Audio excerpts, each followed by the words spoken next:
a massive historical shift has just taken place, okay? Up until 6 weeks ago, if you wanted to enact a naval blockade in human history, from the Roman times to the Age of Sail, right up to 1995, if you wanted to enact a naval blockade, you needed a navy, a deep sea navy, right? Well, the Houthis have just enacted a naval blockade, and they've done so with cheap technology. Not low technology, cheap technology. It's not that they're using low-tech products, it's that high-tech products have become commodified and cheap. And they're able to enact a naval blockade. That's a first in human history. That's never, ever, ever been able to be done before. And the consequences of it are absolutely enormous. I think much broader. That technological shift, that proof, is much, much bigger in a sense than anything that'll actually happen in the Middle East.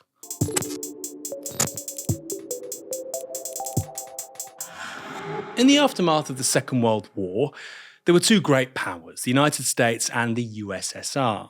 And the formulation for these two great powers was a world of bipolarity. Only they really mattered. After the end of the Cold War and the collapse of the Berlin Wall, that gave rise to a new period of unipolarity, where America reigned supreme, and in all truth, it had no real adversaries. For many of you watching or listening, that was the only world you'd known. That's certainly the case for me. But it now seems that that world of unipolarity, of America being the only great power in the world, is over. It's in the rearview mirror. There's been Russia's war in Ukraine. There's been failed embargoes and sanctions on China, which increasingly is catching up with the US both economically and technologically.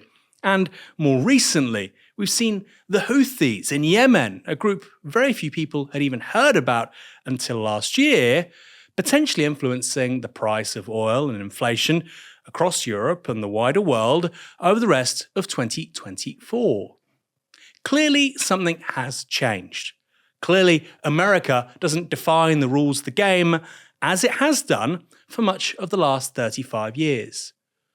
But what is a multipolar world if that's what we're moving towards? And who are the other poles? To discuss that, I have a brilliant guest. He is a co-host of a podcast called the Multipolarity Podcast. I can't think of a more appropriate person to talk to. Philip Pilkington, welcome to Downstream. Thank you for having me. I have to say I'm a huge fan. A huge fan of your podcast, Multipolarity. For some people watching or listening, they'll know what that word means. Mm-hmm. Obviously, it looms very large in your intellectual universe. You've named a podcast after it. So what does multipolarity mean? Well, I think it's probably easiest to describe relative to its cousin unipolarity. There's also bipolarity, but we'll go with unipolarity. Basically, we've been living in a unipolar world since the collapse of the Soviet Union in whatever date you want to put on it, 1991, I suppose. And a unipolar world means effectively that it's run out of one pole, and that pole is in Washington, D.C., effectively. Since 1991, probably a little earlier, actually, America has pretty much run the world in a sense. I mean, obviously not completely. It doesn't. It has rival powers and so on, but they were always quite minor powers. And so it's kind of run the world. And I think most people kind of intuitively know what that means. And that's the world we all grew up in. Everyone listening will have grown up in that world. I grew up in that world. You grew up in that world. And the thesis of the podcast is that that's changing. And it was always going to change as China rose and so on. But I think in my mind, it wasn't going to change for some time, maybe 2050 or something like that. But it's changing much more rapidly, and the catalyst for it has been the war in Ukraine, effectively, and all that's happened since, which is day by day, I'm sure everybody knows. So, to provide the definition, multipolarity is a world in which there is no, first of all, unipolar power. There's certainly no absolute dominant power. But beyond that, it's not clear that there's even two superpowers, like we saw in the Cold War. You have multiple powers. You have the United States. They're not going away. It's a big country. It's important. We'll see what happens with Europe. You have China. I mean, that stands out. Russia's clearly proved itself now as a military power. It's not as economically powerful as China. And some people will say, oh, well, they're together and allied and stuff. And yes, we can talk about some of that, but they are separate countries. They are separate powers. What we're seeing in the Middle East right now is that Iran wield a lot more power than people previously thought. And so this is what it basically means. It's a world where you have a fairly fluid system of power, I'd say. I wouldn't say evenly distributed, but it's distributed.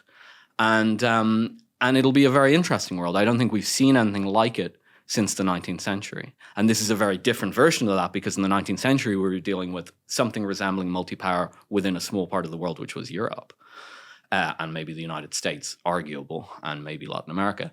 But today, we're seeing it literally across the world. And so this is a completely new system that we're moving into in a way. And so what are the new poles? Yes, although ignoring China would obviously be silly. I mean, we can talk about it in more detail. China is the real driving force behind a lot of this. Now, some people will say, oh, well, we're just moving to a new Cold War. This is how it was until quite recently framed in DC circles, for example, and probably in London. China is going to be a rival like the Soviet Union was. That is misleading. That's not true. China, and maybe we can talk about it more in detail in a while, the BRICS alliance that's emerged that I think is very important and people are coming to see, I think is very important. They say, oh, well, this will just be a Chinese-led, G7, right? No, it won't work like that. But ignoring the Chinese influence is equally silly. China have set the multipolar world in motion, and they've done so because they've allowed another option to do business with. Just look what happened when Russia was heavily sanctioned by the West. It turned around and it started trading with China, and it's able to get by trading with China. We now know that. Without China, that would have been impossible. So China was a necessary, maybe not a sufficient condition for the multipolar world to emerge, but not some new Cold War. I don't think that's what we're going to see. We'll get back to that because it's a huge topic. Just to establish your credentials, people might be saying, who is this guy? I mean, I've introduced you as a podcast host. People say, so what? Anybody can have a podcast these days, even those people at Novara Media. You're an investment guy and you have an economics background. What I find interesting is you label yourself a macroeconomist. I would have thought you were a political economist, in so much as you clearly look at the intersection of politics, culture, and economics, production. Is that a fair assessment? How do you label the sort of methodology through which you understand the world? I mean, yeah, all economics is political economy. I'm not a standard neoclassical macroeconomist. I was post-Keynesian economist, basically. As you say, I worked in investment for nearly a decade, and putting political economist on your CV doesn't get you many jobs. Macroeconomist does, because you can get macro strategist jobs and so on. I am technical. You want to be a little. I guess it's what the branding says. I think sometimes if you say political economist, people can go like, "Oh, you're kind of a historian who wants, to talk about economic statistics." I am technically a macroeconomist. I build macroeconomic models. I wrote a book on macroeconomics. But you're right. I don't view the world in terms of models or anything like that. I think economics is a historical process. I'm very interested in economic history. I think this new emerging field of what's becoming called geoeconomics is very compelling. It's a little poorly defined at the moment, but I think the idea is kind of interesting, just that you can kind of layer geopolitics on top of an economics framework. Because really the reason I started coming to the multipolarity stuff was working for years in investment management. We'd study, we wouldn't do it from a modeling, but we weren't building like ISLM or DSG models. That probably doesn't mean much to anyone that doesn't. What is an ISLM model? Go on. Illuminate this world just a little bit for our audience today. An ISLM model is like something Paul Krugman promotes, which is like, it's like a cross. It looks like a supply and demand graph, and then you push it out, and then you can figure out the output rate and the relative interest rate and stuff. But this is how economists sometimes think. And modeling isn't useless, but it's not as compelling as people make out. So when I was working in finance, we were looking at more like realistic stuff, like how does the Chinese economy tick?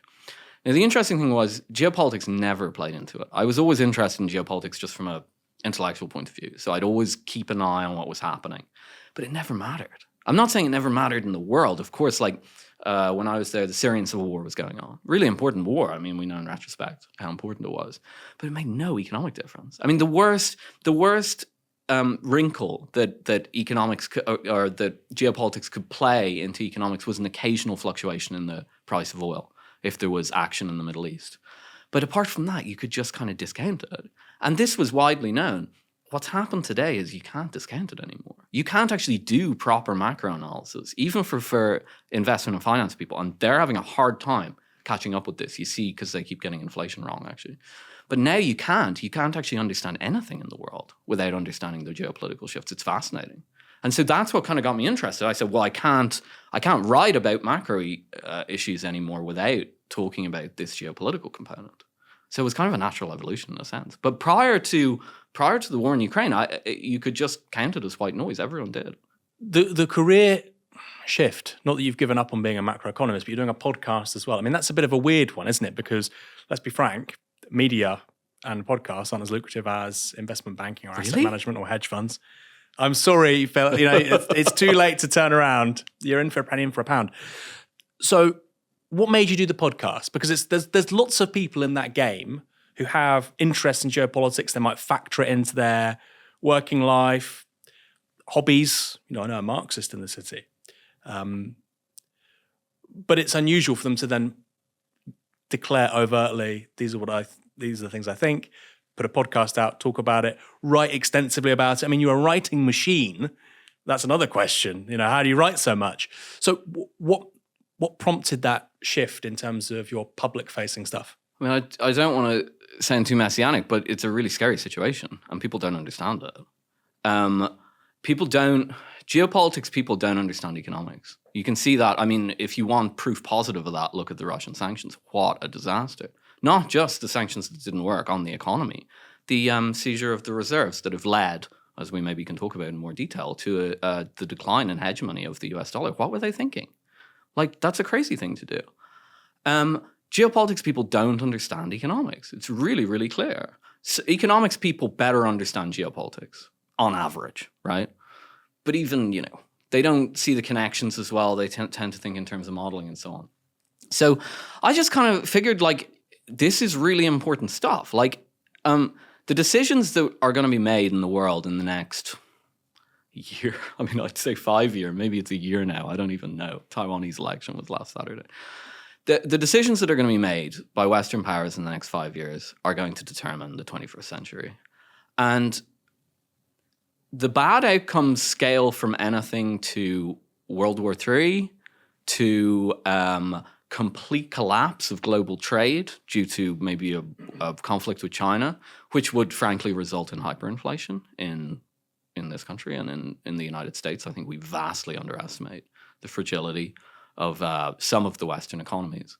So it's scary. I mean, honestly, it's scary. I mean, maybe it's not the best career move, I don't know, we'll see. But it's scary. And if people don't start figuring out what's going on, the potential for miscalculation is frightening, actually. It's actually scary. Are you surprised at how little politicians know about this stuff? So, for instance, I mean, I saw last year, everybody was bashing China. Well, maybe even the year before, really before the Russian war kicked off. People like Ian Duncan Smith was saying we need to decouple from China. We need to have absolutely no Chinese involvement in terms of the broader Western economy, over the next 10, 15 years. Like you say, I mean, that would make the inflation that we've seen over the last 18 months, although that's now subsiding, that would look like child's play. Oh, yeah. Because, the low inflation we've enjoyed since the early 1990s is in no small part because of China's integration to the global economy and cheap consumer durables, et cetera, et cetera, et cetera. Therefore, you can actually not pay your workers that much. I mean, that's changing again in the last year or two, but broadly speaking, real wages have stagnated. You can do that because of low inflation China. Someone like Ian Duncan Smith doesn't appear to know that. He doesn't appear to know that if you do decouple from China, particularly manufactured goods, you're going to have politically uncontrollable inflation in this country. Yeah, I don't know. Do you think he knows, or I don't know what Ian Duncan Smith knows or doesn't know. But I think what you're talking about is a lot of people seem to have forgotten this. Now, this is a really strange thing. When I started my career in finance, 2014, something like that, 2015. I don't know. I can't think. 2015, maybe 2014. It was just well known. Like if you said, "Oh well, eventually China and America will go to war," anyone would have said to you, no, it can't happen. And you say, why? Because they'll dump their dollar reserves. Yeah. And it would crash the dollar. It would create a hyperinflation. And you say, yeah, okay, that's reasonable. And then after the kind of, what you say, the anti-China rhetoric started to get mainstream, basically after the Trump administration, I think that's when it started, everyone just forgot this. And I was like, everyone knew this. And then, as you say, everyone knew like 10 years ago or 12 years ago that what you just said, globalization, it has its critics, it has its supporters, but ultimately prices and wages have been held down. There hasn't been inflation and there's been low prices in this kind of world that we live in due to cheap Chinese goods. And anyone can see it. I mean, your laptop's probably Chinese or your phone's probably Chinese. And it's gone up the value chain. We're not just buying trinkets anymore, right? So I don't know. I think, what I think is happening, the more I watch it, is that the world's changing very fast. We're the incumbent power and people are scared. And when people get scared, they forget things and they don't think clearly. And that's what opens up the possibility for miscalculation, which is exactly what I would like to not happen. Because as I said to a friend of mine when he said, why'd you start it? He said, what was the goal? What was the goal? And I said, I don't want to have World War III, and I don't want to be really poor. So that if we can get through this without having World War III and without being really poor, that's fine with me. I'm just going to make an interruption here for a moment. Great talking to Phil Pilkington, an economist with so much to say about the big issues. Someone in a very similar vein is Yanis Varoufakis, also an economist, former finance secretary for the Greek government, was there right at the top during the Syriza days. I have the immense pleasure of being joined by Yanis on the 14th of February in Earth, East London. We are selling tickets to that event. I can't wait. We'll be talking about so much, from geopolitics to AI and big tech, the decline of Europe, the rise of China, and are we seeing the end of US empire? Major topics, and I think so relevant already for 2024. Afterwards, Moya Lothian-McLean will be DJing, offering us an opportunity to talk, reflect, maybe have a drink. If you want to join us at Earth in East London, the link is in the description below. That's on the 14th of February at 7 p.m. All the money made from this event will help support Novara Media and our work. We would not exist without our supporters. And just to say, there will also be a BSL interpreter. I'm really looking forward to it. It should be a fantastic conversation. Hope to see you there. I mean, this is something I still find it quite remarkable that people haven't grasped. Like, we're going to talk about Israel, Gaza in a minute. People saying, do this to Hamas, go to war in Iran. And I'm like, you do understand that if we go to war in Iran, we'll see a massive inflationary shock with regards to energy, inflation, interest rates. You do understand when you remortgage your house in like 2026 or whatever, it will be like an 8, 9, 10% mortgage. Like you could be homeless. There are implications here. But it remains for so many people in politics and media, this very abstract thing. Yeah. Still, I mean, it's slowly changing because of people like yourself, maybe some people watching Novara Media. But it's not that many people, is it? The decision makers still feel a little bit insulated from this stuff, even despite Russia. That's what's scary. I mean, it's because we've lived through non-turbulent economic times. I mean, look, little bit of history here, right? And I'm not comparing myself to a great man, but John Maynard Keynes wrote The Economic Consequences and the Peace in 1919. Just very quickly, what that was about was the reparations policy of the Treaty of Versailles. The reparations were imposed on Germany. They destroyed Germany in the 1920s. That's why the Weimar hyperinflation happened. It didn't happen because the stupid Germans printed too much money. It was the Allied debts that they imposed on Germany. Keynes predicted it in 1919. Keynes was one of the British Treasury delegates at the Treaty of Versailles negotiations. He fell out with all of his Treasury friends when he wrote that book. And he was right. Germany collapsed, and look what we got. We got Hitler and we got World War II, right? That generation understood the reality of potential economic impacts of very, very poor, very, very poor geopolitical decisions. The people who got us into, or them, our ancestors, into World War I didn't understand it because they lived through that placid Victorian period, idyllic period. And we're going through another phase where we've lived through a pretty placid, idyllic period. That's the scary thing.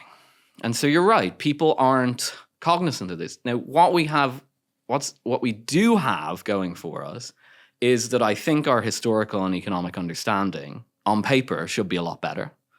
I think most people up until 5 minutes ago, at least notionally, knew the lessons of the economic consequences of the peace.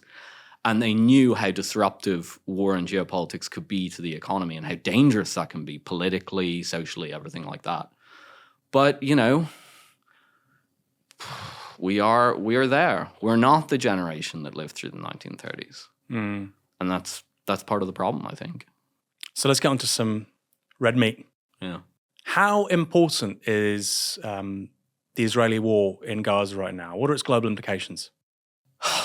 To be determined is the short answer. I mean, look, who can predict anything? When the Israel war with Gaza started, I was watching Lebanon. Obviously, I was.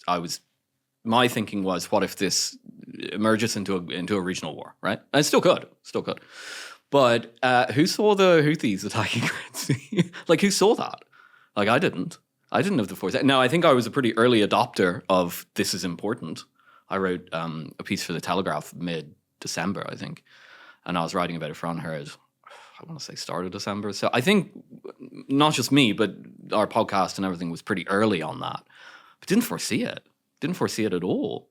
Didn't understand that this group called the Houthi rebels or Ansar Allah or whatever you want to call them had these advanced munitions that could seriously harass ships.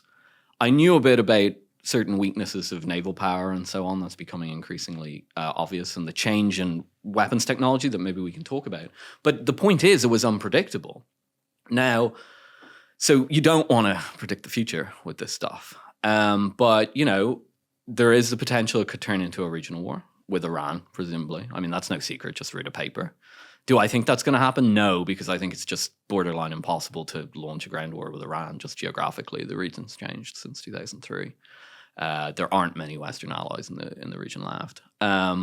But this shipping thing is something else. I mean, this has completely... Look, what happened... I mean, what I wrote in the article in The Telegraph in mid-December is that a massive historical shift has just taken place, okay? Because up until December of last year, at the time of recording, that's what, like 6 weeks ago? Up until 6 weeks ago, this is not an exaggeration, up until 6 weeks ago, if you wanted to enact a naval blockade in human history, from the Roman times to the Age of Sail, right up to 1995, if you wanted to enact a naval blockade, you needed a navy, a deep sea navy, right? And in order to have a navy, the navy is the most expensive component of the army. Everyone presumably knows that. It's extremely expensive to maintain a navy. I think Britain probably knows how expensive it is to maintain a navy. So you needed a massive GDP, a large GDP, and then you had to have the commitment to put that a portion of that GDP on the table to build a big navy. At that point, you get to play with the big boys and threaten or enact a naval blockade. Well, the Houthis have just enacted a naval blockade, and they've done so with cheap technology. Not low technology, cheap technology. It's not that they're using low-tech products, it's that high-tech products have become commodified and cheap. And they're able to enact a naval blockade. That's a first in human history. That's never, ever, ever been able to be done before. And the consequences of it are absolutely enormous. I think much broader. That technological shift, that proof, is much, much bigger in a sense than anything that'll actually happen in the Middle East. We'll get to that. It does feel intuitively to me like cheap drones, cheap loitering munitions, cheap short-range missiles. It does feel almost like explosives or firearms. You know, the arrival of this as a disruptive technology. Absolutely. And what that does to incumbent organizations, incumbent interests. Like you say, we weren't even thinking in these terms 6 weeks ago, but seeing it in the flesh is really striking. On this point of Iran as well, I mean, you don't think a war with Iran is likely, and I think maybe it was your formulation or it was somebody else. We're not necessarily seeing a regional war, but we're seeing a region at war, and that's a fair assessment. And you guys on your podcast, again, I think it's a must-listen show personally. You've talked about all the attacks on US service personnel in Iraq, more than 100 since October. Obviously, more than it was 36 before this all kicked off with regards to Houthis in the Red Sea. You had the Iranians seize a vessel on the Strait of Hormuz last week. So clearly something is happening in the region more broadly. You know, you've got both sides of the Arabian Peninsula, you've got Syria, you've got Lebanon. Something quite significant is happening. Iraq, that looks like a region at war. So how do things escalate? If America isn't going to declare war on Iran, which obviously I agree with you, it seems incredibly unlikely, not least because it's surrounded by mountains and it's enormous. It's 3 times the size of Iraq. And there's no launching point. Yeah. I mean, this is another thing. Like I talk to people. Iran is so big; it's quite hard to bomb its major cities. Like if you're going to use a jet, it's quite hard. Many problems. Let's just put it. But that way. but there's some sort of magical thinking going on. Like okay. Here's a question for you: if there was a war between the US and Iran, would that be, in terms of a hot war, the strongest adversary the US has faced since the Third Reich? I'm just trying to think in terms of its sort of political economy, its steel production, et cetera, et cetera. It's a medium power. I mean, you're saying if America literally went to war, like they did with Iraq, maybe Korea. Maybe. Yeah. I mean, it would be It's significant. It would be a bit. It wouldn't be Baghdad 2003. No, but everyone knows that at this stage, I think. Except John Bolton. Yeah. Except John Bolton. It's his job not to understand that. But we're talking about the Houthis. We were talking about this before you arrived. To what extent is this Houthi blockade? To what extent is it about political sympathies with what's going on in Gaza versus flexing one's muscles, basically trying to carve out a neighborhood for themselves, showing that, look, we're a regional power now. If you're a cynic, you'd say, well, of course they're saying that, but for reasons of realpolitik, it's actually about getting leverage for them. They probably want to be recognized as the legitimate government of Yemen, et cetera, et cetera, et cetera. What's your read on it? It's probably both. I mean, why can't it be both? I definitely think that, the Houthis and Hezbollah and all that, it's part of a regional strategy by Iran. I mean, that's pretty clear to me. And these are different parts of a regional strategy. I don't know. I don't think anyone knows, but I doubt that Iran totally control the Houthis or totally control Hezbollah or anybody else. But they say they're our allies, and they're kind of using them as proxies in a sense. I mean, it's pretty clear. And there does seem to be a coherent strategy to this whole thing. So it's probably a bit of everything. I think that the poles in the region, we talk about multipolarity, but you can even go down to a regional level and talk about poles. The poles in the region have changed massively because of the changed relationship between Saudi Arabia and Iran, which people didn't really pay attention to at the time when it happened. We did, because I was like, wow, that's a big deal. And then Saudi Arabia and Iran joined the BRICS together, along with Egypt, by the way, which the Suez Canal is based in, and Ethiopia, which is on the other side of the sea from Yemen. Starting to see a pattern. So explain the significance of that, please.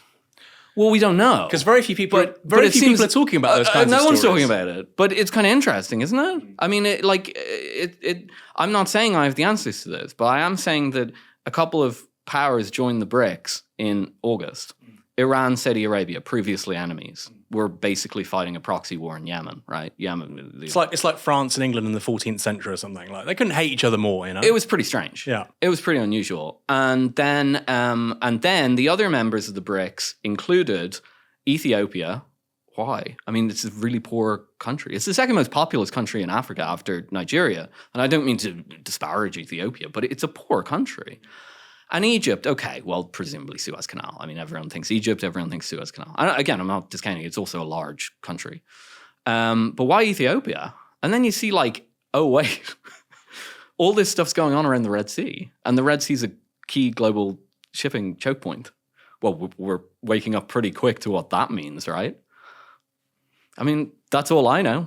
But there seems to be a pattern there. You have some quite large claims in all of these articles you write about the return of inflation for precisely this reason, about now the Red Sea being treated as this strategic choke point. Whether you think that's just the Houthis or the Houthis and the Iranians or whatever, a broader sort of regional conspiracy or whatever, is inflation coming back? Because obviously it's been going down really for 6-8 months, pretty quickly actually, at a clip in this country certainly. So is it going to come back just in time for the next general election? I don't see how it can't. I mean, at the time of recording, shipping container prices are spiraling, right? You've probably go on my Twitter. I post this stuff all the time. I am your conduit to boring Wall Street data Twitter. the shipping container prices are spiraling. Now people say, oh, well, it's just a few quid added on to shipping. No. That's just a signal. That's just a market signal. What that signals is all the ships, not all, but most ships that were headed to the Red Sea through the Suez Canal, through this little strait down by Yemen that the Houthis are harassing, up through the Red Sea and then through the Suez Canal, and then you're into the Mediterranean. Not all those ships, a lot of those ships have to go now around Africa, around South Africa. So they go right down. And this is the old trade route before we dug the Suez Canal. And what that does is it adds 40% onto the journey. And you go, oh, well, it's a longer journey. Well, that's not really how logistics works. Adding 40% onto the journey diminishes your shipping fleet by 40%. It's exactly equivalent, right? And so we've diminished trade that used to go via the Red Sea to Europe and America, not so much America, but we can talk about that, by about 40%. How can that not have impacts? In fact, just last week, at the end of last week, Tesla and Volvo in Europe said we're halting production because they know they called up their suppliers and they said, sorry, guys, it's going to be an extra 10 days. And you go, oh, it's only an extra 10 days. No, that's not how the economy works. When you hear an extra 10 days, think less stuff. That's what it means. So I don't see any way that inflation doesn't come back, but everyone's in denial about it. Now, why is everyone in denial about it? I mean, I've been pretty vocal about it on Twitter. I might as well say it because everyone's terrified of the American election, right? If inflation comes back, Biden's done. Like, it's very hard to see how Biden wins the election. And so it's become a hot button political issue. But I really, really doubt people continue to ignore it. I'm open to an argument about why inflation won't come back. But I mean, we've seen this movie before, right? During the lockdowns, we saw this bunging up of global supply chains, and we saw what happened. We got inflation, right? Well, you often on your Twitter, and you are great to follow on this stuff. You're talking about energy futures and whatnot, and you're saying they're heading in the wrong direction, et cetera, et cetera, et cetera. I suppose one counter argument is that US fracking, output in the US is meant to go up this year. It's meant to go up next year. Had a good year last year. I guess that's one counter argument. You buy that, or well, you're mixing the two things. The claim on the inflationary claim isn't so much that energy prices will go up. I'm just talking about the energy though, because obviously a lot of this stuff is about tradable oil going through the Red Sea. And well, no, I mean a lot of it's Chinese container ships. So those parts that have to go to Tesla and Volvo, they're not lacking oil. They're lacking the components that they need that are traveling. I'm sorry to mix those two things up. So do you see what I mean? Like that in itself will create inflation. Now, how much inflation? Well, that's another question. If it's that without the energy price component, then okay, maybe it'll be less. But even if inflation just starts going in the other direction, bad news. Central banks are going to have to react and stuff. In terms of the energy market, look, the oil market seems to me to be it's weird. I've been saying for ages that the oil market's been reacting kind of weird, and people at first were like, "Oh, what did you short oil and lose?" And I was like, "Okay, whatever." Or long oil. Sorry, go long oil and lose. This is what people on financial Twitter go. You've always got a nefarious motive.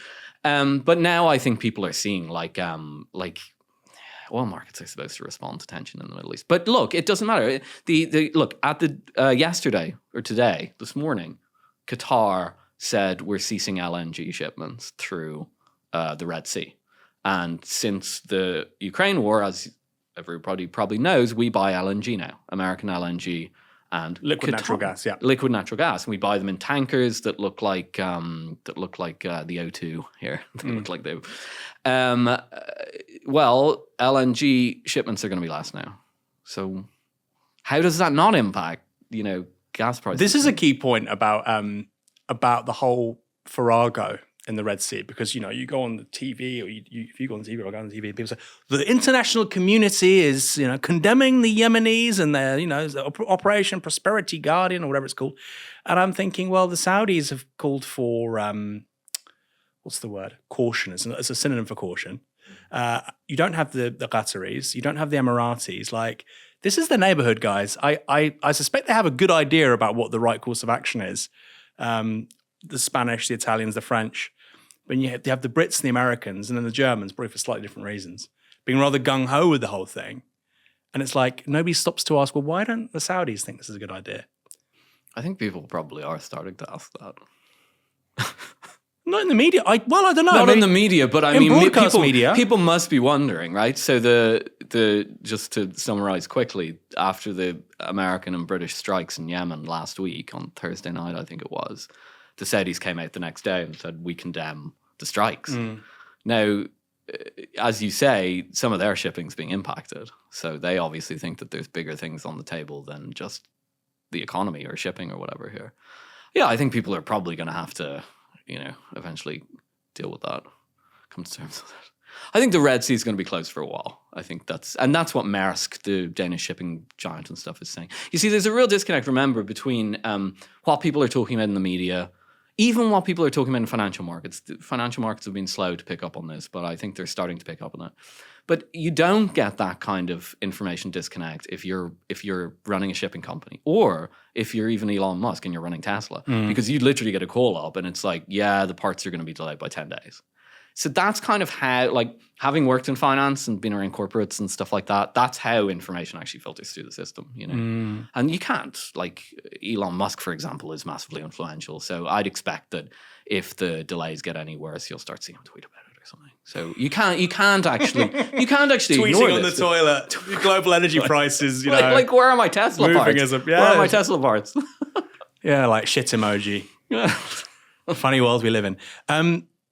So what you're saying is that, even just a slight uptick in inflation has big implications for the US election later this year. You wrote an article, and you sort of hinted at it just there, that there were signals coming out late last year from the US Federal Reserve that, actually interest rates can go down next year. Yeah. And you think that's kind of like an establishment thing Well, to prime the American electorate to vote a certain way? I wouldn't put it that nefarious. I mean, look, the Federal Reserve prior to December, whenever the last FOMC meeting was, were signaling, if you follow even if you didn't follow the financial press, you might have heard the term higher for longer. That was the phrase. And, it was pretty clear signaling. It was like, we want to be absolutely sure that the inflation is stamped out. So we're going to keep interest rates up. Well, before that FOMC meeting, everyone was like, okay, they're going to keep it up because the data hasn't changed substantially. The data did not change, substantially.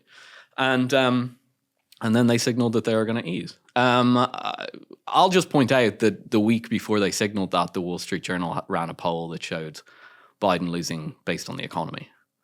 I'm not saying I'm just saying that all the FOMC guys probably read that and were like, we really don't like Trump. And it might have influenced their thinking a bit, but I don't think they're going to be able to avoid this supply chain issue. Because if they got the last one wrong, does anyone remember team transitory inflation? I don't know how close people follow this, but everybody was saying inflation's going to be transitory, et cetera, et cetera. They got it wrong. That was a big flub. Now, I wrote a Money Week article saying there was going to be inflation, so I'm sort of proud of that. But they got that wrong. Well, fool me once, shame on you. Fool me twice, shame on me, right? If they get this one wrong and inflation ticks up, and I can give you a date on inflation, it'll probably be May or June, where we'll start to see it tick up. Because why May or June? Well, it's just a correlation. You can run a correlation based on the shipping container rates. I didn't even run it. There's a big macro account on Twitter, Andre Steno Larsen, I think he's a Swedish guy. He ran the correlation. So I think that's a pretty good proxy. We'll probably see it drip in about then. Terrible timing for the US election, by the way. So I don't think the Fed can destroy their credibility by ignoring this. But Andrew Bailey was out today saying smooth sailing. So Governor of the Bank of England. Governor of the Bank of England was out today saying smooth sailing. So we'll see. So you think these guys could destroy their credibility in the next sort of 6 to 12 months? If they miss another inflation, though. But what does that mean? So you're a bit like me in that you're prone to saying, this is the end of this is that, these guys are collapsing, which is true, but then there's a limited set of alternative possibilities, which is, okay, the Federal Reserve's discredited. But there's still only one Federal Reserve. What does that mean? No, I know. Politically, what does that mean? That's a good question. You're right. It's not like, the Federal Reserve's now discredited. Yeah. There's a market alternative. We now trust these guys. Yeah, it doesn't exist. So, okay. So the two possibilities are that it's not so much that the Fed discredits itself, but that the current people at the Fed discredit themselves. In which case, you can imagine, reappointments, something like that. And the other thing, remember, is that all these guys are PhD economists, right? And I can tell you from hard-won experience that economists have big egos. They don't like getting things wrong. They don't like being embarrassed, and they don't like having headlines written about them saying these guys are a bunch of idiots. So there's that. But what you speak to, which is a distinct possibility, is just discrediting an institution in the public eyes, and then it just keeps rolling on. Well, that's scary. I mean, that kind of thing is not good for a society. And we're going through all these enormous changes, which are going to be extremely difficult. We don't want that. Well, I don't want that. So I think they should be very cautious. But yes, of course, we could have a cynical society that just starts to ignore major malfunctions. But I mean, that's kind of like Brezhnev era stuff. But it could happen. And people just stop trusting, but not even just like, okay, Joe Bloggs doesn't trust the institutions, so what? But, senior decision makers stop believing the institutions that matter. Just to take the Soviet Union example, it's not I don't want to equate the two things, but, in the 1970s, the jokes were good, is my understanding. Like, there were some really good Soviet jokes about politicians. By the 1980s, the leadership class, including Gorbachev and so on, they didn't believe in the system. Like, that's where you can go with that. And we know what happened with the collapse of the Soviet Union and so on. So you want to be pretty careful about destroying the credibility of your institutions. And although I'd be quite critical of many institutions in the West and the financial system and so on, I have my criticisms, I don't think they're so far gone that they have to be completely destroyed in terms of their credibility now. So it's up to the people who are making the decisions. Do they want to sweep things under the rug, pretend this isn't happening because of the next election cycle and so on? It's up to them. It's up to them if they want to do that. There's a lot of cope in the West, isn't there? And you expect cope from all sorts of places, but the whole point, and Noam Chomsky said this, famously about, if you want good information, you should read the financial press because you need, good information to make good decisions. Look at China. China hitting 5% growth this year. And people might say, well, the books are cooked. Well, this is when CNN or the FT will refer to 5% growth and they say it's bad. And you think, hold on, the labour market's shrinking because of the one-child policy. When did it become bad for your economy to grow by 5% and your labour market to basically stay the same? When did that become a bad thing? Or, you produce a car manufacturer, which is the world's number one EV producer, or Huawei has the best, revenues in 3 years. All of a sudden, these are apparently indicators that China's really struggling. And I don't quite understand when did that become a thing? Well, the thing is, actually, with China, it's really easy to judge the growth numbers because they set a growth target. We don't set growth targets, really. We say low inflation and high employment. They set a growth target of 5%, and they're hitting their growth target. That's not according to the Chinese. That's according to the IMF. Yeah. By the way, the IMF, I know I'm on a left of center podcast, and I actually agree with many leftist criticisms of the IMF. So we don't want to load it too much. The IMF has been great in the past couple of years. It's been very level-headed. It's been run by Christine Lagarde. She's been out ahead of a bunch of these topics. So I would... I know the institutional problems with the IMF. I'm not a fan of its lending programs and austerity programs, but we have to give credit where credit is due. The IMF has been an honest institution throughout all this. But you're right, with this, China's sinking into oblivion while the IMF is like, actually, they're going to hit 5.2%. And it's like, what is the point of all this? And then I guess where the rubber meets the road is that the financial press has scared the pants off foreign investors, and so foreign investment into the country's pulled back. Newsflash, guys, foreign investment into China is tiny. It's all domestic investment. And you're just losing, it's just investors losing out on good opportunities in China. And I don't think it really has an end game. Look, that was all part, I think, that was all part of the it's the Hegel, the Geist, that was all part of the kind of spirit of this, like, decoupling, de-risking, all that. But that stuff, like, it started with decoupling. Then everyone was like, all right, that's not going to work because it's crazy. Then it's de-risking, and no one knows what it means. I think that was just a non-starter. I was actually involved in the initial debates in DC while I was still working in finance through the Journal of American Affairs about industrial policy and so on. I'm a proponent of industrial policy. And there was always kind of the protectionists and the industrial policy. And I'm not a free trader. I'm really not.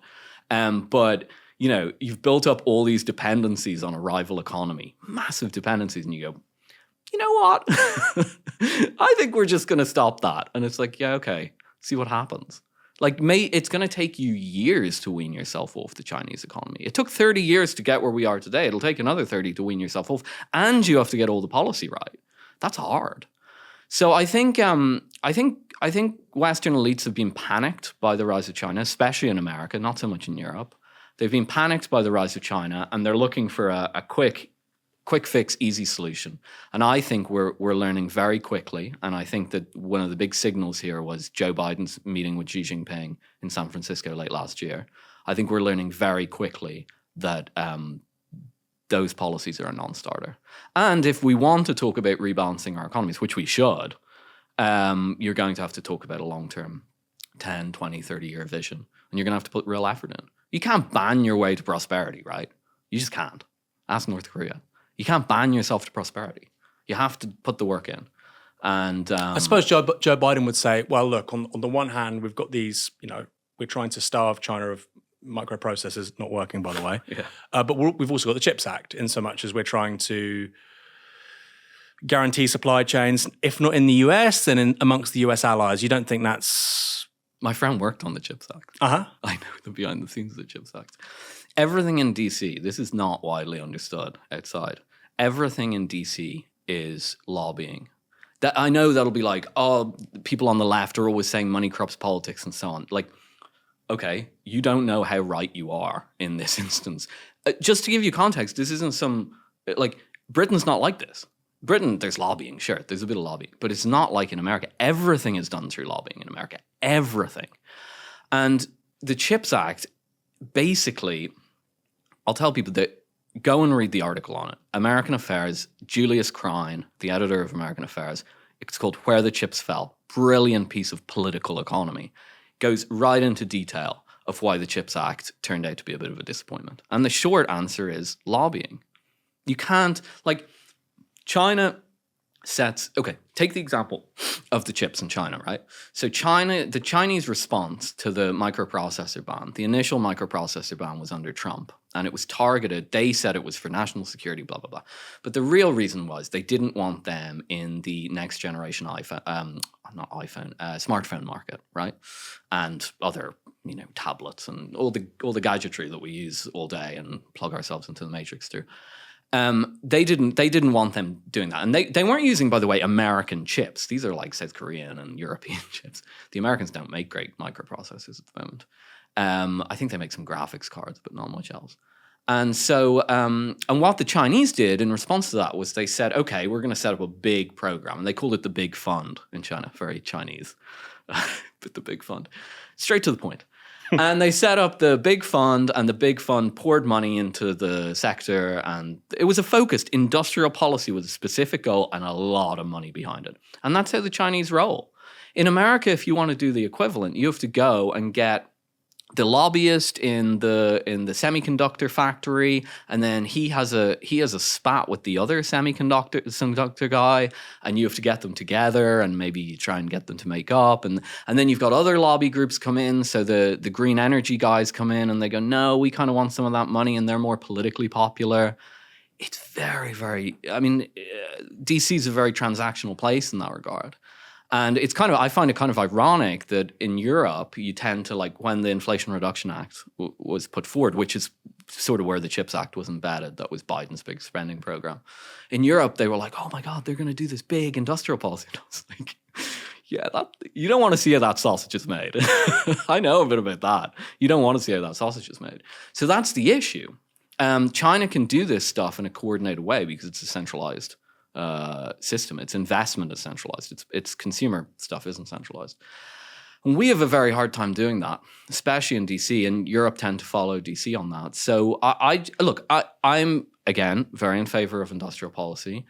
In theory, the CHIPS Act was probably the right way to go rather than this crazy, pull up the drawbridges, even though we owe them the money, which we do. much more sensible. But I just, from a very political economy point of view, I think we'll find it very hard to get from here to there. I'm not saying it's impossible and we need to try, but that's the reality. Again, go check out that article, Where the Chips Fell in American Affairs, if you want to actually understand how this works in DC. You sound like an admirer of the Chinese model. And it's just interesting because there's a TED Talk by a guy called Eric Lee. Have you seen this? No, but I think I know who you. Oh, it's so good. It is so good. And he talks about the Chinese Communist Party as a technocratic organization. And I'm sure it doesn't entirely resemble his 20-minute talk, but it sounds so much more intelligent and thoughtful than any Western political party in terms of how it executes on governance. Okay, I'm not talking about elections and all that stuff, but how you make decisions. It's a hybrid of civil service and political organization. He makes elsewhere a really interesting point. He says, look, China is a market society, but we're not a capitalist society in the same way that you guys are, in so much as decision-making is political. And power, the primary power is political executive power. In the West, it's kind of quasi-Marxist interpretation of things, predictably. In the West, capital has primacy. The interests of capital are what dictate political decisions. Whereas in China, political decisions are what dictate capital. And, obviously I think that as somebody on the left, but it was so clearly put, as well as saying, well, look, we embrace markets. We have firms. We have the price system. And it does feel to me like, for us, there's a lot to learn there. There's something to grab onto. I'd give you this overview on China. First of all, now it's uncool to say anything positive about China. I remember back in those foggy days of a few years ago during the lockdown, and everyone was praising this system. And I actually didn't like it very much because I'm kind of a government get out of my life kind of guy. Okay, so what happened to that? First of all, it's kind of weird. In terms of the actual system itself, I'll be frank, I wouldn't really want to live in China. I mean, it's not a very free society. I mean, look, But would you want this country's industrial policy to look more like China? Let's get to that, okay? Yeah. So, but, I want to be quite frank on this. Okay. I don't think I'd like to live in China. I have friends who visited there recently. It's not some crazy totalitarian place. There's massive exaggerations. It's not, it's not what some people say it is. But, it's not here. And you don't have as much freedom as you do in the West. But let me put it this way. China's learned a lot from the West in the past 30 years, okay? And they've learned it directly. They send their students here and they get economics degrees here and they get MBAs here and they get science degrees here. And the Chinese have learned a lot from us in the past 30 years. Do we currently have more to teach China than China have to teach us? No. China has more to teach us than we have to teach them now. They've sucked the lemon dry over here. And they've seen the good parts and the bad parts. And they've taken, leave aside the questions of personal liberty and so on. They've taken, from a purely economic point of view, they've taken the good parts and applied them. And they've left the bad parts here. Look, it's just as simple as this. If we have massive trade deficits in the West, our economies are very imbalanced. We can talk about this, income inequality, everything. It's all tied together. If we want to get back on track, we definitely need to reindustrialize. Nobody disagrees with this anymore. Now it's just, I would say, the industrial policy people versus the protectionist people. And I'm on the industrial policy side. I think the protectionist stuff's suicide. I mean, it can be applied neatly to certain, like if they want to get steel production a bit better in the US, maybe there's a case for tariffs. I'm not totally against it. But, it'll have to be pragmatic. It can't be an all-encompassing solution. So look, what is the alternative? We'll need some way of government, to paraphrase what you're saying, allocating capital. We need to do that, and we're already talking about how to do that. The problem is that the mechanism now, as you say, is lobbying led in DC, and then in Europe we just copy what they do. We need some sort of a better kind of planning system. And I'm not advocating that the state should go out and build semiconductors. I don't think they do it very well. And the Chinese don't do that either. As I said, they set up the big fund, and then they plow money into these basically private firms that are for profit and stuff. So we can do it, but it's very alien to our nature, I think, in the West. definitely America, probably Britain. Europe would be more used to this. The French used to have this system, certainly, yeah. the regime system under Charles de Gaulle. Germany, they have the KfW bank. They'd be a bit more familiar with this. But Europe's just gone down its own rabbit hole. That's a whole other story. But we'll get to Europe in a minute. yeah. But yeah, no, I think we have something to learn from China. Yeah, I think that's absolutely fair to say. And anyone who dismisses that at this stage or calls you, you're pro-China, I get this stuff all the time. I'm like, I live here. I'm not going to move to China. Like, can we just be real about this? And stop the friend-enemy Carl Schmitt stuff? Like, That's a whole other conversation. I do think that like social media brain rot it's a genuine threat to Western policymakers, quote unquote intellectuals, thinkers, pundits. It's a genuine barrier to them actually addressing major problems. 100%. Because like they're literally all they do, and look, I try and I'll try and ratio people or whatever, but like all they care about is ratios, gotchas. This includes like members of parliament and stuff. And you just think, we're so screwed. Your time is more valuable than this, surely. I know, it's really bad. And the China thing, just like if you say, for example, hey, the Chinese investment model, we have something to learn from. Oh, you're pro-China. What? I can't stand. I've literally never been there. I've never been to China. I know the word like ni hao. That's about it. How can I be pro-China? I've literally no idea about the country. I have never been to China. I don't have any intention of visiting China. I might go. Be an interesting thing to see, but I'm not remotely drawn to China. You know, the local, in Xi'an, the local party wants to talk about my book. Then COVID happened. That would have been fun. Well, I'll see you in Beijing. Let's stick with China for a minute before going to Europe. What do you think of Peter Zeihan? I have a lot of thoughts on Peter Zeihan. What specifically? Just so he's a geopolitics guy, guru. He's incredibly confident in everything he says. And he's one of these people who's like, China is headed for collapse. Okay, specifically on the China collapse thing. Then. Yeah. I think Peter Zeihan draws on Michael Pettis. Are you familiar with Michael Pettis? The name's familiar, but... Michael Pettis is an American economist at Peking University, I think it's called, in China. I think it's in China. Why it's called Peking University still, not familiar to me. Not clear to me. They must be, I thought that would annoy them. But he's at the university there. He's been there for a very long time. He's a very, very interesting writer. And Peter Zeihan, I don't think he's very high level intellectual, frankly. And we can talk about that more if you want. But he's drawing on Michael Pettis, who is a pretty serious economist. And Michael Pettis has been around for years saying China's going to collapse. And his reasoning kind of prima facie makes sense, He's drawing an analogy. This is what he does. Because I used to be convinced of this when I started working in finance, mid-2010s. He basically said, look what happened to us in 2008, 2009, right? Massive buildup of private debt. Remember, we all remember. We're all old enough, aren't we? Massive buildup of private debt. Whole thing collapses when interest rates go up. Big financial crisis. Banks fail, et cetera, et cetera. And Michael Pettis just points to the private debt load in China and goes, well, obviously it's going to happen here, right? And I believe that. And I can tell kind of a personal story, not personal because that's boring, but a story from my professional career. We were invested in Chinese stocks pretty heavily, or Chinese adjacent stocks. And me and my boss were like, you read Pettis, right? Yeah. So is there going to be a crash? And I was like, well, I can't see why there isn't. The logic makes sense. It's the same dynamics we saw here. And then the 2015, the Chinese housing market took a dive. And a pretty big dive, I think 10% or something. It's the Evergrande thing, right?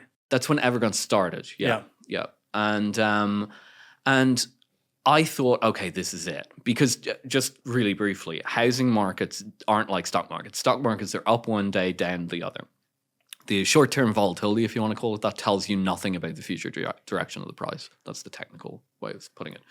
In a housing market, the trajectory, the growth rate, does tell you something about the price. It's like it's like waves, So if you go and you tilt, it's very unusual that a housing market recovers. So when you start to see a housing market fall, it usually falls either really hard, like Ireland when I was growing up, or not great, like in Britain after 2008. I think it went down 15% or something.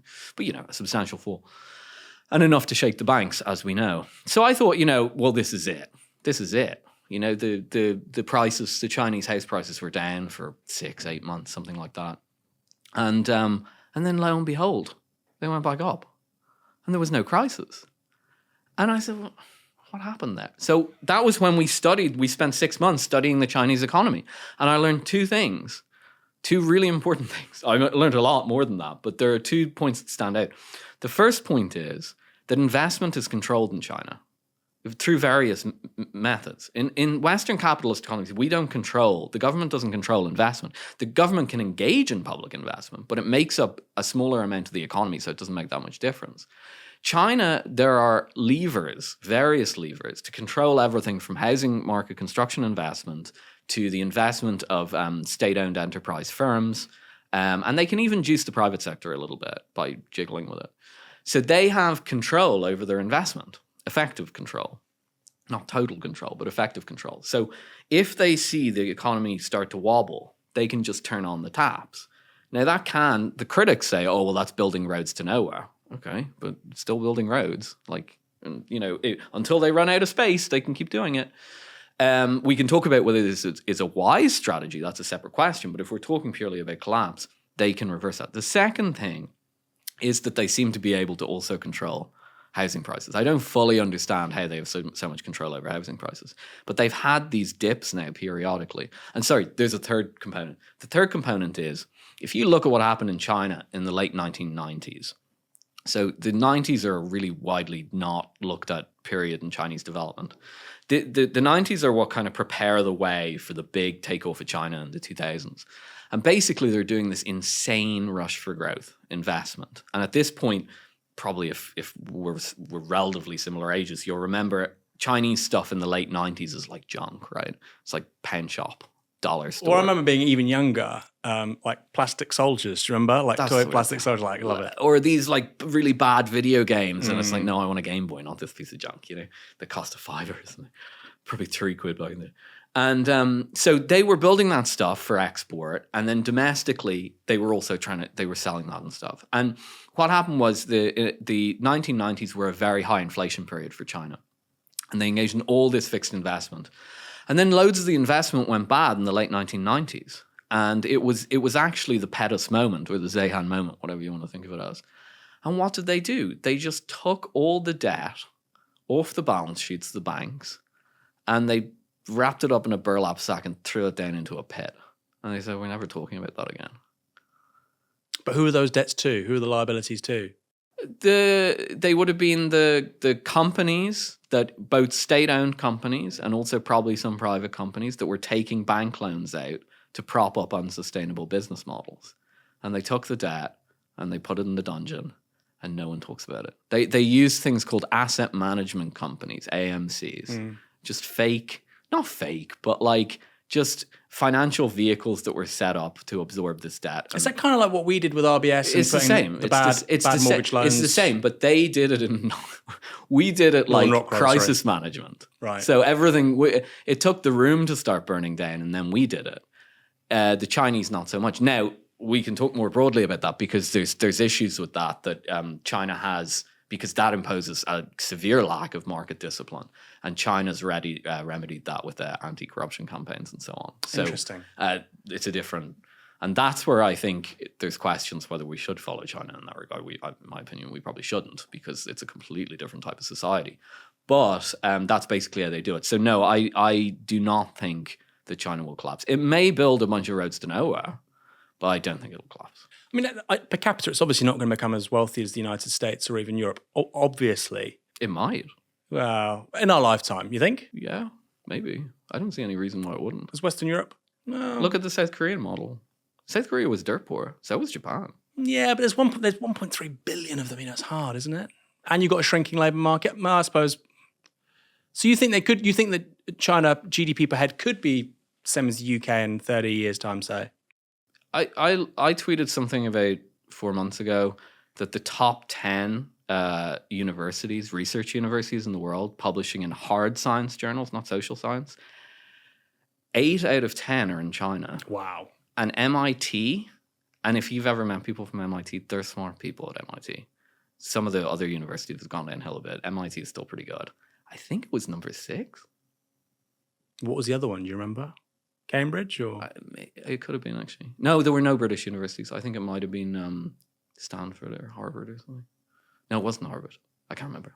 Look it up. It's on my Twitter. So but MIT was there. But hard MIT science was not research. even top 5. Maybe it was number 5. But yeah, and the top 5, I'd never heard of these universities.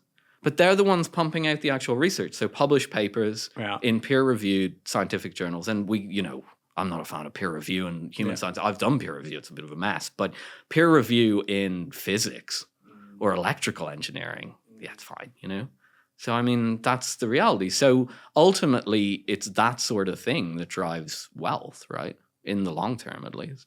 Now, of course, there are demographic problems, and we can talk about that if you want. We have them too. But I don't see any reason why they couldn't converge. It'll take a while, a couple of decades probably, but it could be in our lifetime. I mean, a lot of Europeans, I don't think, have any idea about what's happening. I mean, even just 3 or 4 years ago, I would talk about, look, in the next decade, 2 decades, we're looking at the prospect for the first time in 400 years of really, technological supremacy going from the Atlantic to the Pacific. Now, the US still is incredibly innovative. I'm not suggesting otherwise.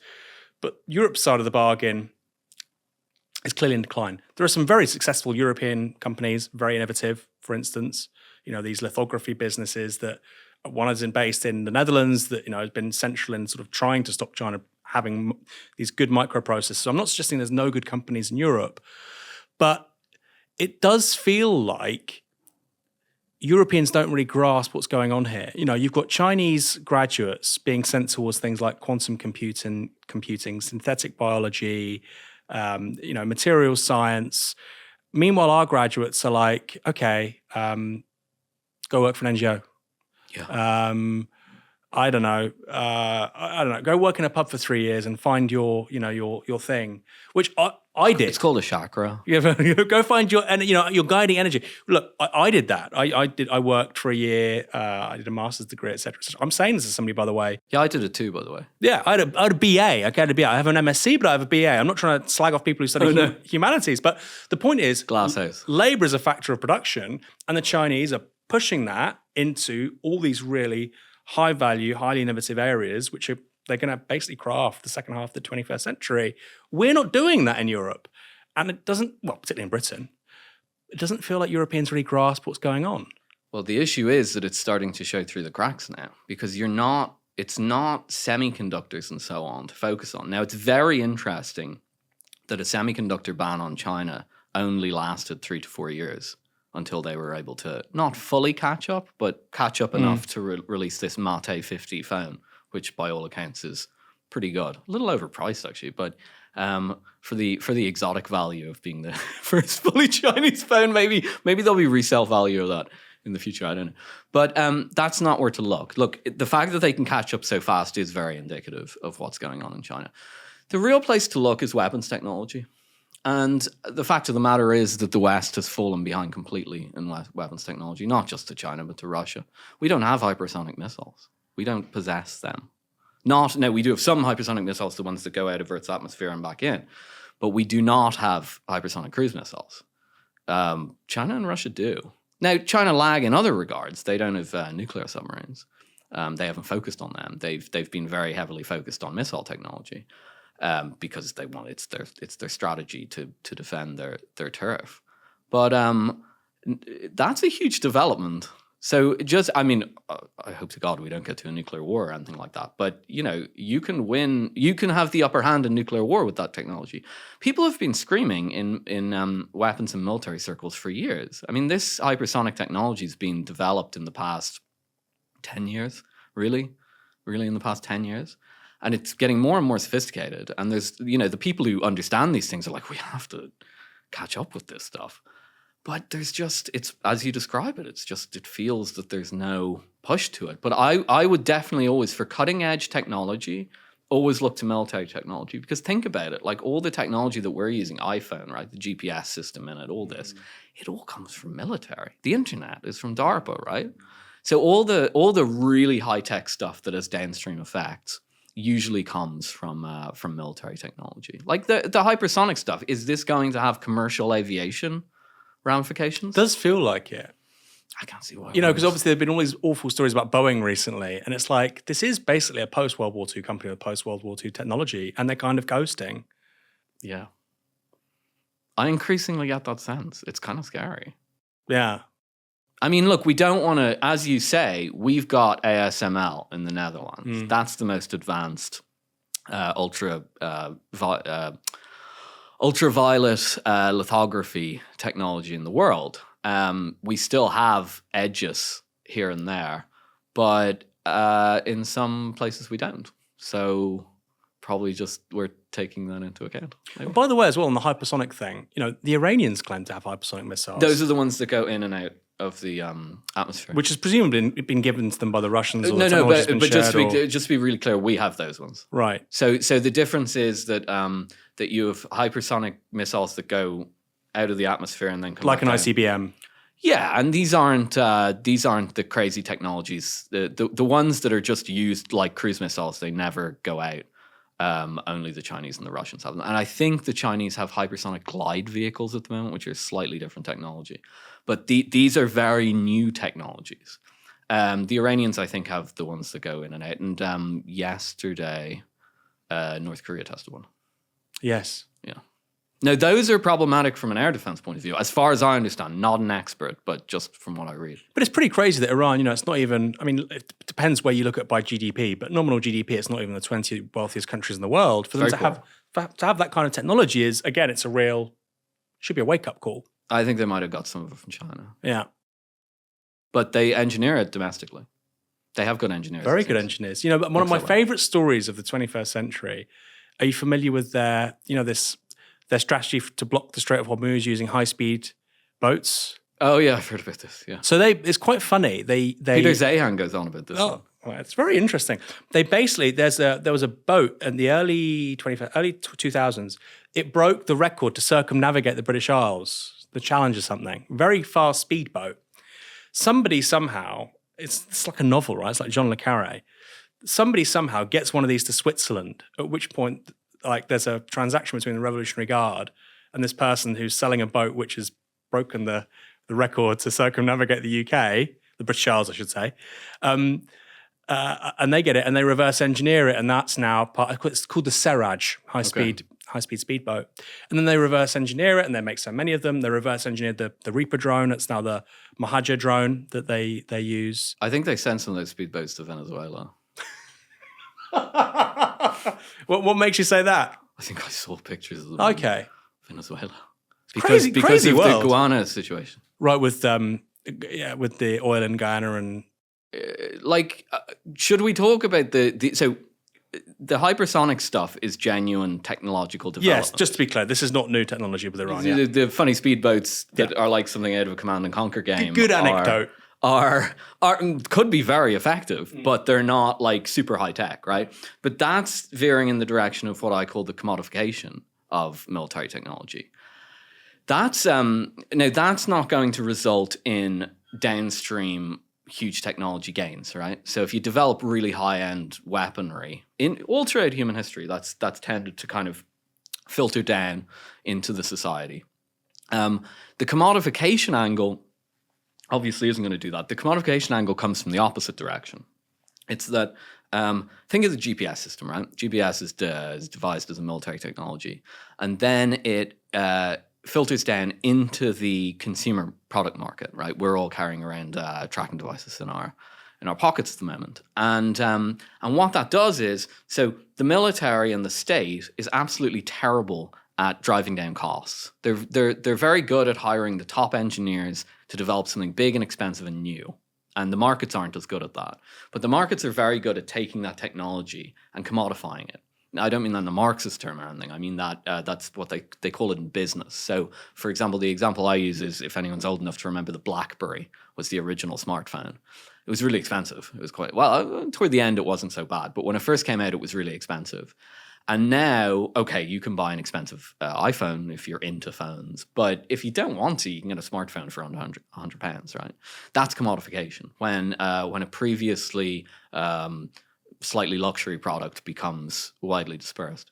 And I wrote an article for National Interest, the DC I don't know what it is, military or geopolitics publication, and I said the commodification process was happening in the weapons market, and basically, so if you look at like loads of new weapon systems, there's all that they're being built from like consumer technology, right? So the high technology's there, filters down into the consumer market. Now you've got all this really good, like you can buy drones on AliExpress, right? If you want to buy one, you can buy one, and they're like pretty. I don't own any, but like I'm not a hobbyist, but you know, I understand they're pretty good, and you can attach a camera, and you can do all sorts of crazy stuff with them. So it's pretty easy to then turn that into weaponry, right? And so that's exactly what's happened there, and that changes. That has massive ramifications, not for technology, but that has massive ramifications for strategy and stuff. That's what we're seeing in the Red Sea and so on. Yeah. And this trend of this commodification of military technology, where not necessarily high innovation, which is very, very cheap, experience curve kicks in, a luxury good becomes very mundane, commonplace. It feels like that is intersecting with the decline of US sort of hegemony in a really powerful way, and not just in one place. We've talked about West Asia, there's Europe with Russia, China, Taiwan. I think one place people didn't expect perhaps was South America. In terms, I mean, that's, the Monroe Doctrine, the US has kind of militarily pacified that part of the world forever. And yet you've now got this potential conflict between Guyana and Venezuela. Venezuela probably buying some military technology from the Russians, North Koreans, Iranians. What's your read on that? I don't think it's going to... I mean, look, I'm not an expert on the region. Take it with a pinch of salt, and predictions are to a penny. I don't get the sense it'll kick off. Venezuela doesn't have a great army or anything like that. Like, it's bigger than Guyana. Guyana's tiny. But I don't... They have like 2,000 soldiers or something, just like insane. A Guyana? Yeah. Oh, yeah, no, they don't have any capability at all. But I don't know. My feeling is that it probably won't go anywhere. I think it's pretty much a dispute over oil, right? They found oil off the territory. But the US, I will say the US is going to have to rethink its strategy in Latin America. I think that's becoming increasingly clear. You see also with Ecuador right now, and it's kind of disintegrating states, crime. Well, that's always been the case. No, I know, but if you've got politicians in the US saying we need to secure our border, et cetera, well, at some point they're going to have to address the issue of state breakdown in places in South and Central America. Yeah, I think they probably... I really think America should be thinking a lot about its own hemisphere at the moment. I think that will be strategically wise for them. I think there's some appetite for that, but... Final question. The Conservative Party in this country. So you're saying lots of sharp things. I'm sure our audience think that too. You spoke at NatCon, the much castigated, derided, mocked NatCon. And I found that interesting because clearly there's now, I actually find it more interesting than an opportunity to mock anybody. I think mocking people you disagree with is often a very foolish thing to do. But there's clearly now a space beyond the centre-right in the Conservative Party for a different kind of politics. And I think people are familiar with what that's saying on, quote-unquote, the culture wars. But then on the stuff you're talking about, political economy, foreign policy, geopolitics, doesn't really sound like it's saying much of interest. So, on the one hand, the Tories could be out of power this year, and in opposition, they may have to completely rethink their project, their vision. Mm-hmm. But on this stuff, they don't really seem to be very intellectually curious. On the foreign policy stuff? Foreign policy, technology, industrial policy, geoeconomics, political economy. Well, I'll tell you my involvement to the extent that I have any involvement. Well, I was at NatCon, I guess. I got out of finance in, I want to get this right, 2024. I got out late 2021. And I'd already been doing I alluded to the fact I was in DC for some of the industrial policy discussions. That was while I was still working in finance. That was during the Trump era, I think 2018 or something. So I'd always been kind of knocking around, and mainly on domestic policy issues. My two things were, I was very interested in industrial policy, and I was one of the early, I think, pushers of family policy, although I wasn't writing under my own name at the time. And my co-author Gladden Papin and I think, wrote one of the first pieces on family policy. That was the direction I was going in when I kind of got out of finance, and I still am working on, especially family policy. I just did a paper on demographic change and so on with the demographer Paul Morland for ARC, which has got pretty good press, I guess. I mean, it's been really controversial because we talked about immigration, but I think it was maligned unfairly. But family policy, I think, is really important. That speaks to demographic issues and so on. And that's pretty much the extent to which I'm involved in the political side here. I mean, the foreign policy stuff came up. It just became it's not foreign policy per se. It's like geoeconomics. That's what I call it. The geoeconomics stuff came up. And it was just too hard to ignore. I just felt like you couldn't really talk about anything seriously without taking it seriously. We've already discussed, I thought there was a massive gap in the market. I thought the consequences of not talking about it were bad for society and us and everything. So I'm really only limited to writing about that stuff. And that's probably, that's the only thing I aspire to. People are listening to some of it. I think this technology thing's catching on. I wrote a piece for National Interest in December, and last week the Wall Street Journal had a suspiciously similar op-ed, and so I think that's filtering down. I saw what's his name, the head of CEO Blackwater, the private military. Oh, Eric. Crikey, Eric something. Yeah, he put out a tweet on how the world's most charismatic mercenary or whatever. Right, he put out a tweet on something to do with commodification and so on. So I think that stuff is definitely getting through. I think the geopolitics stuff is just going to become increasingly prominent and obvious. But look, at the end of the day, it's really controversial. It is. I know that the demographic stuff. Well, that's controversial for a different reason, but the foreign policy stuff is really controversial because people, accuse you of loving China and all this, and it can be really annoying to deal with. But look, my attitude toward that is I'll keep writing about it. People can read it. They can call me stupid and say I'm wrong. Fine, I hope I'm wrong, but I'm probably not. And so, and that's just kind of like it's better to have something to actually understand the situation rather than be completely flummoxed by it. And there are changes. There are, I don't know, do you know Fiona Hill? Yeah. Fiona Hill's talking about all this multipolarity stuff. She's been talking about it for about a year as far as I can tell. She was interviewed extensively in the Irish Times a couple of weeks ago.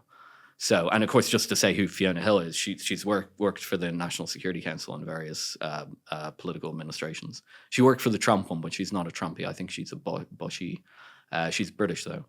So look, I think reality will catch up to people. But look, I don't. From the point of view of British politics, I'm far more interested in talking about industrial policy and family policy, and the geopolitics or geoeconomics stuff. I'll just keep writing it, throw it out there. So on the family stuff, then, what's your view? Well, we have a demographics crisis, a looming demographics crisis. And it's not going away. We're not having enough kids. As hard as Boris and Jacob Rees-Mogg try. Well, they're doing their bit. We're not having enough children to replace the people in the economy. And this will lead to an aging society, and this will put enormous pressure. I mean, this is a whole other podcast. No, it is, right? yeah. We'll get you back. Fine. And I'm more than happy to talk about the family policy issue because, by the way, this used to be an issue on the left. If you look at Gunnar Myrdal and Alva Myrdal in Sweden and so on, they were quite cognizant of these problems.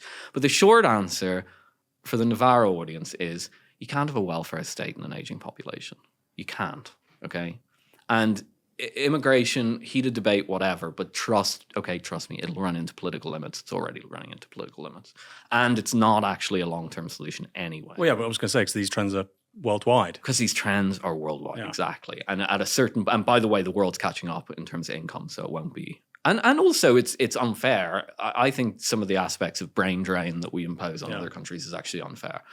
I called that biological imperialism once for your listeners. Nice. But look, we need to have more kids because if you want to have a functioning, if the left wants a functioning welfare state, if the right wants a functioning economy with workers, we need to be able to produce them. If we get this kind of care home economy that we're slipping and sliding towards, everyone's going to lose. It's going to become a really fractured society, and wages are going to stagnate, and a lot of people are going to be spending time taking care of the older people and so on. So it's a really serious issue, and I think it's one that it's one that's kind of controversial now, but it's catching on, and I think that I can speak directly to that and say there is interest in that in the Tory party and in Tory party circles. Well, some facts on the demographic aging issue. So obviously, a fertility rate below 2.1 means that you're not, standing still, so to speak. And even just to sort of, plateau, you would need some kind of immigration. The UK right now is, I think, 1.58.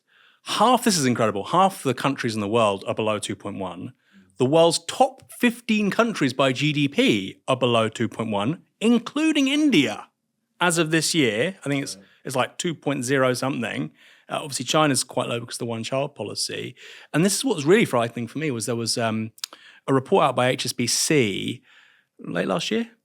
And they were, or maybe it was middle of last year, but last year. And they were basically saying that the UK, by the end of the 2030s, is looking at a fertility rate of 1. Oh yeah, well. Myself and Paul Moreland did the paper, this paper on demographics recently, and we looked at, because we wanted to. It was a modeling paper. We actually modeled a bunch of trends, and I said, well, what do we assume for the British birth rate going out to 2080? And so we looked. We have provisional data now because we have millennial fertility rates up until, well, we're millennials, right? So we have actually reasonably decent millennial fertility rates, and we actually have Gen Z fertility rates up to whatever, 25. It's falling off a cliff. I think we're going to go to South Korean levels. That was our assumption. That's 0.8. Yeah, it feels that way. Which has huge implications, like you say, for a welfare state. If you have an ever older fragment of the, I know that people say, well, life expectancy is stagnated. There is a big chunk of the population which is going to live longer and longer and longer. And you've got a shrinking, relatively speaking, working age population, a huge problem, which nobody really in politics is talking about at the moment. Well, they all talk about, and this is where the Tory party needs to change, and I'm speaking from that point of view, and Labour needs to change in its own way. But they say, like, oh, we'll push the pension fund out, the pension age out. It's rubbish. It doesn't do anything. It causes a big political fracas. And it doesn't do anything. But also, it's grandparents that help raise children. That's like... That's where we need to go. In the absence of nurseries. Those are the discussions we need to have. Those are the discussions.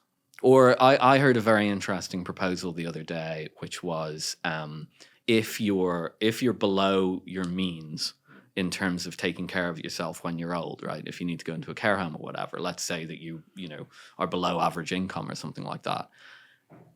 Let's say you're fairly able up until, I don't know, put an age on it, 76, right? Well, maybe then for 5 years, you go and help out at the care home, help other people. And then, it's these sorts of things. There is a great example that was in the FT Weekend, actually, last week, about a co-living space in Vienna. And it's people aged between 27 and 72.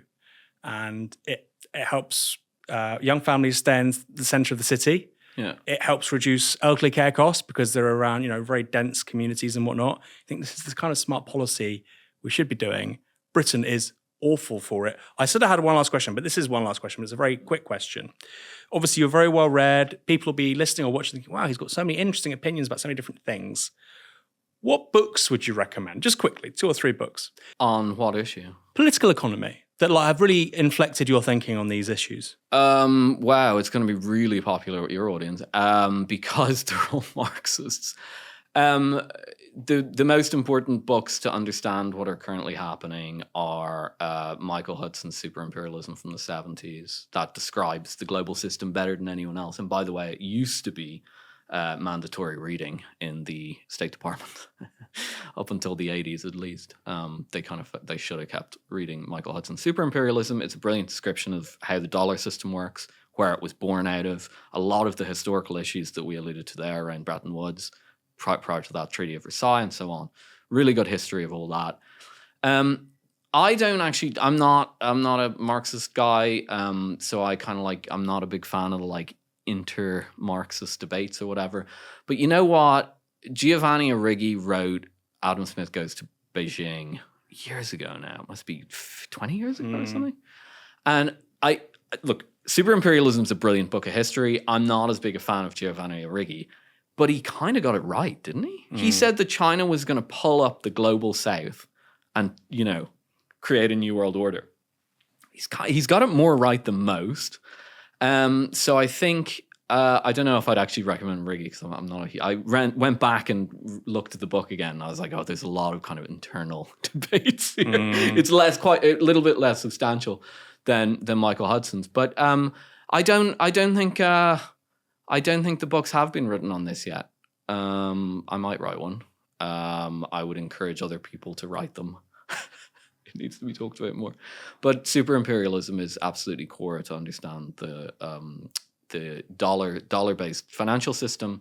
And just to say very quickly, Britain, as basically a financial economy that's an offshoot of America, is completely tied to the dollar-based system in a way that Europe, even prior to the existence of the single currency, wasn't as aggressively tied.